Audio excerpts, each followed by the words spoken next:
Thinking ಇಂಗ್ಲೀಷಲ್ಲಿ ಇಟ್ಕೊಂಡು Kannada film ಹೆಂಗೆ ಮಾಡೋಕ್ಕಾಗುತ್ತೆ ನಂಗೆ ಗೊತ್ತಿಲ್ಲ. ಸೊ ನನಗೊಂದ್ಸಲಿ ಒಬ್ಬರು ಡೈರೆಕ್ಟರ್ ಹೇಳಿದ್ದು ನೆನಪಾಯ್ತು ಸರ್. ಏನಂದರೆ ಚೆನ್ನೈಲಿ ಅಡಿಯಾರ್ ಫಿಲ್ಮ್ ಸ್ಕೂಲ್ ಅಂತ ಒಂದು ಇದೆ ಅಲ್ವಾ, ಅಡಿಯಾರ್ ಫಿಲ್ಮ್ ಸ್ಕೂಲ್ ಅಂತಾರೆ. ಅವ್ರ ಫಿಲ್ಮ್ ಸ್ಕೂಲ್ ಸ್ಟಾರ್ಟ್ ಆದಾಗ ಅಲ್ಲಿ ಜಾಯ್ನ್ ಆಗ್ತಿದ್ದಂತಹ ಬರವಣಿಗೆ ಪ್ರತಿಭೆಗಳಿಗೆ ನೀವು ತಮಿಳ್ನಾಡಲ್ಲಿ ಬೇರೆ ಬೇರೆ ಊರಿಗೆ ಹೋಗ್ಬೇಕು, ನೀವು ಬಸ್ ಸ್ಟ್ಯಾಂಡಲ್ಲಿ ದಿನಗಳನ್ನ ಕಳಿಬೇಕು ಅಂತ, ಕೂತು ಅಬ್ಸರ್ವ್ ಮಾಡಬೇಕು ಏನೇನು ಆಗ್ತಾ ಇದೆ, ಯಾವುದೋ ಒಂದು ಕತೆ ನಡೀತಾ ಇದೆ, ಏನೋ ಅದೆಲ್ಲ ಕೂತ್ಕೊಂಡು ಸ್ಟೋರಿ ಮಾಡ್ಬೇಕು ನೀವು. ಆ ಥರದ್ದೆಲ್ಲ ಅಸೈನ್ಮೆಂಟ್ಸ್ ಕೊಡ್ತಾ ಇದ್ರು ಬರವಣಿಗೆ ಶೇಪ್ ಮಾಡೋ ದೃಷ್ಟಿಯಿಂದ ಅಂತ ಹೇಳಿ. ಅಲ್ಲ ಎಕ್ಸ್ಪೀರಿಯನ್ಸಸ್ಸೇ. ಈಗ ನಾನು ಆ್ಯಕ್ಟ್ ಮಾಡೋಕ್ಕೂ ಪ್ರತಿ ಅನುಭವನೂ ನನಗೆ ಗೊತ್ತಿಲ್ಲದಲೇ ಒಳಗೆ ಹೋಗ್ತಾ ಇರುತ್ತೆ. ನಾನು ಇವಾಗ ನನ್ನ ಮಗು ಜೊತೆ ಆಟ ಆಡ್ತಾ ಇದ್ರೆ ನನಗೆ ಗೊತ್ತಿಲ್ಲದಲೇ ಅದು ಇನ್ನು ಏನೋ ಒಂದು ಒಳಗೆ ಹೋಗ್ತಾ ಇರ್ತದೆ. ಕರೆಕ್ಟ್. ಸೊ ರೈಟಿಂಗು ಹಂಗೇನೆ. ಈಗ ನಾನು ಮತ್ತೆ ಹಳೇದಕ್ಕೆ ಹೋದಂಗೆ ಯಾಕಂದರೆ ಅದಾದಮೇಲೆ ನಾನು ಮತ್ತೆ ಸ್ಕ್ರಿಪ್ಟ್ ಬರೆದಿದ್ದೀನಿ, ಬಟ್ ಯಾರಿಗೂ ಗೊತ್ತಿಲ್ಲ. ಜಯನಗರ 4th ಬ್ಲಾಕ್ ನಾನು ಕೂತು ಬರೆದಿದ್ದು ಅದೇ ಬೆಂಚ್ಗಳ ಮೇಲೆ ಕೂತ್ಕೊಂಡು, ಅಲ್ಲಿ ಬರೋ ಪಾತ್ರಗಳು, ಅವ್ರ ಜೊತೆ ಕಾನ್ವರ್ಸೇಷನ್ನು ಅಲ್ಲಿ ಕೂತ್ಕೊಂಡು ಬರೆದಿದ್ದು. ಹಂಗೆ ಈಗ ನೀವು ಮದರ್ ಪ್ರಾಮಿಸ್ ನೋಡಿದ್ರೆ ಪೂರ್ಣ ಒಂದು ಇಡೀ ಜೀವನದ ಫನ್ನೆಲ್ಲ ಅವ್ನು ಹೊರಗಡೆ ಹೋದರೆ ಯಾರ್ಯಾರ ಜೊತೆ ಹೆಂಗೆ ಇರ್ತಾನಲ್ಲ, ಹೆಂಗೆ ಮಾತಾಡಿಸ್ತಾನೆ, ಏನೇನು ಕ್ರಿಯೇಟ್ ಆಗುತ್ತಲ್ಲ ಅದೆಲ್ಲ ಇಟ್ಕೊಂಡು ಸಖತ್ತಾಗಿ ಎಕ್ಸ್ಪೀರಿಯನ್ಸ್ ಆಗಿ ಬರ್ತೀನಿ. Okay, super.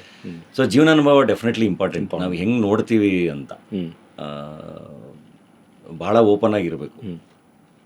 ಯಾವಾಗಲೂ ಕಿಟಕಿ ಬಾಗಿಲುಗಳು ತೆರ್ಕೊಂಡಿರ್ಬೇಕು, ಅನುಭವಿಸಿ. ಆವಾಗ ಡೆಫಿನೆಟ್ಲಿ ಆ ಅನುಭವಗಳೇ ನಿಮಗೆ ಗೊತ್ತಿಲ್ಲದಲೇ ರೈಟಿಂಗಲ್ಲಿ ಅದೊಂದು ಆರ್ಟ್ ಆಗಿ, ಅದು ಪೇಂಟಿಂಗಲ್ಲೋ, ರೈಟಿಂಗಲ್ಲೋ, ಆ್ಯಕ್ಟಿಂಗಲ್ಲೋ ಅದೇ ಬರೋದು. ನಾವೇನು ಏನು ಒಳಗೆ ತಗೋತೀವಿ, ಏನು ಕನ್ಸ್ಯೂಮ್ ಮಾಡ್ತೀವಿ ಅದೇ ಬರೋದಲ್ಲ. ಅಲ್ಲಿ ಒಂದು ಸಣ್ಣ ಉಪಪ್ರಶ್ನೆ ಸರ್, ಏನಂದರೆ ಈಗ ಬರವಣಿಗೆ ಏನೋ ಒಂದು ಅಬ್ಸರ್ವ್ ಮಾಡ್ತಾರೆ, ಅನುಭವದಿಂದ ಒಂದಿಷ್ಟು ಬರೀತಾರೆ, ಬಟ್ ಆ ಬರವಣಿಗೆ ನೇರವಾಗಿ ಸಿನಿಮಾದ ಬರವಣಿಗೆ ಆಗಲ್ಲ. ಸೊ ಅದರೊಂದು ಏನೋ ಒಂದು ಕನ್ವರ್ಷನ್ ಇದೆ ಅಲ್ಲಿ, ಅಂದರೆ ಒಂದು ಮಾರ್ಪಾಡು ಮಾಡುವಂಥದ್ದು ಇದೆ ಅಲ್ಲಿ. ಸೊ ಈ ಸಿನಿಮಾಗೆ ಬರೆಯೋದು ಅಂದರೆ ಸಿನಿಮಾ ಅಂದಾಗ ಚಿತ್ರಕಥೆ ಅಂತಾರಲ್ಲ, ಅಥವಾ ಈಗ ಕಾಂಟೆಂಟು ತುಂಬ ಟೈಪ್ ಬಂದಿದೆ. ಉದಾಹರಣೆಗೆ ಮೈಕ್ರೋ ಡ್ರಾಮಾ 3 ರಿಂದ 5 ನಿಮಿಷ ಅಂತ ಬಂದಿದೆ, ಅಥವಾ ಶಾರ್ಟ್ ಫಿಲ್ಮ್ಸು 15 ನಿಮಿಷದಿರ್ಬೋದು, ಅಥವಾ ಈ OTT ಎಪಿಸೋಡ್ಸ್ 20 ರಿಂದ 30 ನಿಮಿಷ. ಎಲ್ಲದಕ್ಕೂ ಬೇರೆ ಬೇರೆ ಶೈಲಿಯ ಬರವಣಿಗೆನೇ ಕಲ್ತ್ಕೊಳ್ಳೋದಿದೆ. ಸೊ ಅದನ್ನು ಕಲಿಸುವಂಥದ್ದು ಒಂದು ವ್ಯವಸ್ಥೆ ಇಲ್ಲ ಅನ್ನೋದು ಒಂದು ತೊಂದರೆ ಅನ್ಸುತ್ತಾ ಕನ್ನಡದಲ್ಲಿ? ಇದಕ್ಕೊಂದು ಆ್ಯಡ್ ಮಾಡೋದಾದರೆ ಧನಂಜಯ ಅವರೇ, ಈಗ ಕತೆಗಾರರು ಇಲ್ಲ ಅಂತಾರೆ, ಬಟ್ ಕನ್ನಡ ಅಂದರೆ ಸಾಹಿತ್ಯದ ಭಂಡಾರ, ಸಿಕ್ಕಾಪಟ್ಟೆ ಕತೆಗಳಿದೆ. ಹೊಸ ಕತೆಗಳಿಗೆ ಪ್ರಜಾವಾಣಿ, ದೀಪಾವಳಿ ವಿಶೇಷ ಅಂಕ ತಗೊಂಡ್ರೆ 100 ಕತೆಗಳು ಬಂದಿರುತ್ತೆ. ಸೊ ಚಿತ್ರಕಥೆ ಬರೆಯೋರಿಲ್ಲ ಅನ್ನೋ ಒಂದು ಆಪಾದನೆ ಇದೆ ಅಲ್ಲ. ಸೊ ಮುಂಚೆ ಒಂದು ಅರಗಿಣಿಯಲ್ಲೂ ರೂಪತಾರದಲ್ಲಿ ಓದಬೇಕಾದ್ರೆ ಪಾರ್ವತಮ್ಮ ರಾಜ್ಕುಮಾರ್ ಹತ್ರ ಒಂದು ಕತೆ ಬರೋದು, ಅದನ್ನು ವರದಪ್ಪ ಅವ್ರ ಹತ್ರ ಓದಿಸೋರು, ಆಮೇಲೆ ಅಣ್ಣ ಅವ್ರಿಗೆ ಅದನ್ನು ರೀಡಿಂಗ್ ಕೊಡೋರು. ವಿದಿನ್ 2 ಡೇಸಲ್ಲಿ ಉದಯ್ ಶಂಕರ್ ಅವರು ಚಿತ್ರಕಥೆ ಬರ್ಕೊಂಡು ಬರೋರು ಆಯಿತಾ.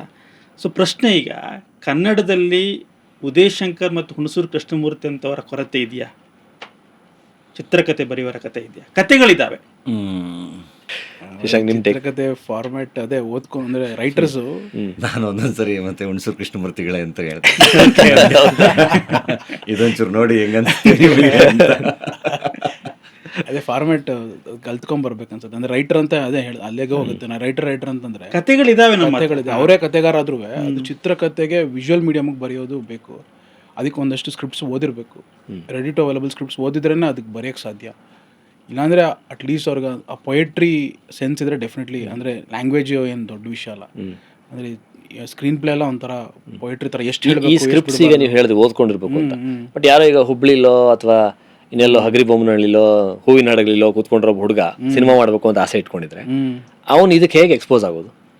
ಅದೇ ಇವಾಗ ಬೆಂಗಳೂರು ಬೇಸ್ಡ್ ಸ್ಕ್ರೈಟ್ ಅಂತ ಒಂದು company, okay, screen play software ತುಂಬ ಚೆನ್ನಾಗಿ ಡಿಸೈನ್ ಮಾಡಿದ್ದಾರೆ. ಮೊದಲೆಲ್ಲ ನಾವು ಯಾವುದು US ಬೇಸ್ಡ್ ಸೆಲ್ ಟೆಕ್ಸು ಅದಕ್ಕೆಲ್ಲ ನಾವು ರಿಲೇ ಆಗಬೇಕಾಗಿತ್ತು. ಓಕೆ, ನಾವೆಲ್ಲ ಈಗ ಸ್ಕ್ರೈಟ್ ಯೂಸ್ ಮಾಡ್ತೀವಿ. ಸೊ ಅಲ್ಲಿ ಈಸಿಯಾಗಿ ಕನ್ನಡ ಟೈಪ್ ಮಾಡ್ಬೋದು.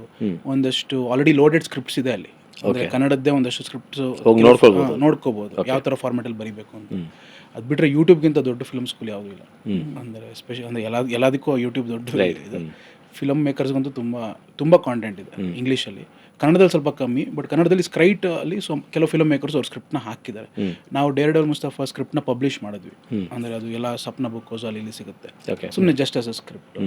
ಆ ಥರದೊಂದಷ್ಟು ಸಿಗುತ್ತೆ. ಆಮೇಲೆ ನಿಮಗೆ ಇವತ್ತು ಕಲಿಯೋಕ್ಕೂ ಎಲ್ಲ ಅವೈಲೇಬಲ್ ದಾರಿ ಇದೆ, ಕಲಿಯೋಕ್ಕೆ ದಾರಿ ಇದೆ, ಅದನ್ನು ಎಕ್ಸಿಬಿಟ್ ಮಾಡೋಕ್ಕೆ ದಾರಿ ಇದೆ, ಎಲ್ಲ ಇದೆ. ಈಗ ನಾನು ಒಳ್ಳೆ ಫಿಲ್ಮ್ ಮೇಕರ್ ನನಗೆ ಅವಕಾಶ ಸಿಗ್ತಾ ಇಲ್ಲ ಅಂದರೆ ಈ 2-3 ಶಾರ್ಟ್ ಫಿಲ್ಮ್ ಮಾಡೋ ಅದ್ಭುತವಾಗಿ, ಒಂದಲ್ಲ 2 ಅಲ್ಲ 3 ಖಂಡಿತ ಅದು ಯಾರಿಗಾರು ಒಬ್ರಿಗೆ ರೀಚ್ ಆಗೇ ಆಗುತ್ತೆ. ಅದ್ಭುತವಾಗಿ ಮಾಡಿದ್ಯಾ ಅಂತಂದರೆ ಡೆಫಿನೆಟ್ಲಿ ರೀಚ್ ಆಗುತ್ತೆ. ರೈಟ್, ಅದನ್ನು ಕಳಿಸ್ಬೋದಲ್ಲ ಎಲ್ರಿಗೂ. ಈಗ ಒಳ್ಳೇದೇನೋ ಒಂದು ಇದೆ ಅಂದಾಗ ನಾನೇ ನೋಡ್ತೀನಿ, ನಾನಂತೂ ನೋಡ್ತಾನೇ ಇರ್ತೀನಿ ಯಾವಾಗಲೂ. ಈ ಶೂಟಿಂಗ್ ಸೆಟ್ಟಲ್ಲಿ ಈ ಅಸಿಸ್ಟೆಂಟ್ ಡೈರೆಕ್ಟರ್ಸು ಯಾರು ಎಲ್ಲಿ ಕೆಲಸ ಮಾಡ್ತಿದ್ದಾರೆ, ಯಾರು ಹೆಂಗೆ ತಲೆ ಓಡಿಸ್ತಿದ್ದಾನೆ, ಯಾರು ಎಷ್ಟು ಇನ್ವಾಲ್ವ್ ಆಗಿದ್ದಾನೆ, ಹಿಂಗೆ ಯಾರಾದರೂ ಸಿಗ್ತಾರಾ ಆ ಥರ ಹುಡುಕ್ತಾನೆ ಇರ್ತೀವಿ. ಈಗ ಶಶಾಂಕ್ ಎಷ್ಟೊಂದು ಶಾರ್ಟ್ ಫಿಲ್ಮ್ಸ್ ನೋಡಿ ಇದು ನೋಡಿ ಚೆನ್ನಾಗಿದೆ, ಇದು ನೋಡಿ ಚೆನ್ನಾಗಿದೆ ಅಂತ ಕಳಿಸ್ತಾನೆ ಇರ್ತಾರೆ. ಓಕೆ. ಸೊ ಹಂಗೆ ಹುಡುಕ್ತಾನೆ ಇರ್ತೀವಿ. ಅಲ್ಲಿ ಏನು ಹುಡುಕ್ತಾ ಇರ್ತೀರಿ ನೀವು? ಮುಖ್ಯವಾಗಿ ಒಳ್ಳೆ ಬರವಣಿಗೆ ಮಾಡುವಂಥವ್ರು ಅಂತನಾ? ಬರವಣಿಗೆ ಮತ್ತು ಒಳ್ಳೆ ನಿರ್ದೇಶಕ ಆಗೋ ಪೊಟೆನ್ಷಿಯಲ್ ಇರೋರು ಯಾರು ಇದ್ದಾರಾ ಅಂತ ಹುಡುಕ್ತಾರೆ. ಓಕೆ. ಆ ಥರ ಆಸಕ್ತಿ ಇರೋರು ಶಾರ್ಟ್ ಮೂವಿ ಮಾಡೋದು ಬೆಟ್ರ್ ಅಂತೀರಾ? ಮಾಡ್ತಾ ಇರಬೇಕು ಅಲ್ವಾ?